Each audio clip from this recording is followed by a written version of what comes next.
बैठे साथ बैठे थे, अब वो निकल जाएंगे सर, कैसा आपको महसूस होगा? इतना दिन का साथ पिछड़ेगा सदन से। बिहार के लिए सदन में नहीं रहना बिहार मतलब सिर्फ हमको नहीं पूरे बिहार के लोगों को ही अच्छा रहा, लेकिन है समय के साथ परिस्थितियों के साथ उनका निर्णय है। हम लोग तो नहीं चाहते थे कि वो जाए, लेकिन सरकार परिस्थिति के अनुसार राजनीति में तो उन्होंने निर्णय किया नहीं रहेंगे। 20 वर्ष से 25 वर्ष से किसी व्यक्ति का रहना नहीं रहना इम्पोर्टेंट नहीं है, वो कितना व्यक्ति इफेक्टिव है राज्य के लिए वो ज़्यादा इम्पोर्टेंट है। और उसके लिए जब आदमी कोई व्यक्ति बहुत इफेक्टिव रहता है वो ज़्यादा करता है। सर तो आपके लिए सर ये काफी भावुक पल नहीं है जब नीतीश कुमार लगातार भावुक पल पूरे बिहार में देखिए, कहीं जहाँ जहाँ जा रहे हैं वो बेचारे, एक बूढ़ा आदमी का जो वायरल हुआ, बहुत लोग हैं, ऐसा नहीं है कि सिर्फ जो लोग भी उनके काम के तरीके से प्रभावित हैं या उनके काम करने का जो उन्होंने बिहार को बदला है, जिसको नजदीक से जो समझता है, सबके लिए भारी दिन है। आप तो बहुत करीबी रहे हैं, वहाँ बार बार देखते थे सदन में, आपको भी समझाते रहते थे, चीजें बताते रहते थे। अब वो कौन होगा जो आपको इस तरह से समझाएगा, बताएगा, समझाएगा? मुश्किल तो है ही है। सर आयात शुल्क कम किया गया है पेट्रोल और डीजल पर, लेकिन उसको लेकर ममता बनर्जी ये कह रही है कि गाड़ी खरीदने से ज्यादा कुछ नहीं।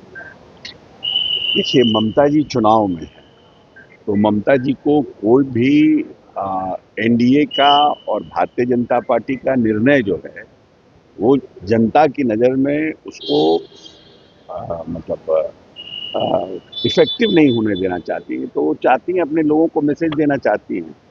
लेकिन जो बंगाल का हालात है, हमको नहीं लगता है कि इस बार ममता जी वापस लौट के आ पाएंगे। सर कांग्रेस ने कहा है सर कि इजराइल जो है वो ग्रेटर इजराइल के अवधारणा के साथ आगे बढ़ रही है और फिलिस्तीनी जमीन को कब्जा कर रही है। प्रधानमंत्री की चुप्पी जो है वो विनाशकारी है। वो अब कांग्रेस पार्टी आउट ऑफ वे जाकर के इजराइल फिलिस्तीन को प्रोटेक्ट करना चाहती है, बोलना चाहती है। आप लोगों को याद होगा प्रियंका जी ने एक बैग भी लटका लिया था फिलिस्तीन के लिए। तो हम लोगों के लिए इंटरनेशनल पॉलिटिक्स जरूरी है, देश हमारा आगे बढ़े ये जरूरी है। हम कैसे आगे बढ़ सकते हैं, हमारा क्या पॉलिसी होगा, कोई जरूरी नहीं है कि हम परिस्थिति में किसी के एक राज्य एक देश के साथ रहें।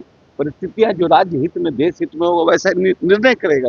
निशांत को आजकल काफी एक्टिव है, लगातार अच्छी बात है ना। तो वो पार्टी को समझना, क्योंकि पार्टी को समझना होगा, पार्टी के लोगों को समझना होगा जो परिस्थितियां हैं उसमें, तो जितना ज्यादा मिलेंगे उतना अच्छा है। असली आजाद मुजफ्फरपुर गए थे और उन्होंने कहा है कि बिहार में क्राइम 2005 से लेकर 10 तक क्राइम बढ़ा है 2025 तक। अभी उनको पूरा क्राइम रिपोर्ट पढ़ना होगा, एनसीआर भी इसे पढ़ाइए उनको। सर की पोस्टर लगा दिया गया निशान फ्यूचर सीएम को लेकर। नहीं देखिए, नहीं देखिए, निशांत जी में एक, जब अभी जो परिस्थितियां हैं, जो लोग मैट्रिक भी नहीं पास किए हैं वो मुख्यमंत्री बनना चाहते हैं, तो अब हमारे लीडर ऑफ द ऑपोजिशन को देख लीजिए। और निशांत जी तो इंजीनियरिंग आईटी का है, इंजीनियरिंग पढ़े हैं, तो भविष्य में क्यों नहीं हो सकते हैं। जो हमारे उत्साही कार्यकर्ता हैं वो चाहते हैं कि निशांत जी बने, आगे बढ़े। हर कोई चाहता है कि नीतीश जी के बेटे हैं, नीतीश जी ने जो कंट्रीब्यूशन किया है तो इनको भी मौका मिलना चाहिए। तो उसमें खराबी क्या है? कि आप और नीतीश जी एक साथ एमएलसी बने थे उस समय, लेकिन आपके साथ कल 30 तारीख को छोड़ देंगे, वो इस्तीफा देंगे। बार बार काहे सवाल बात को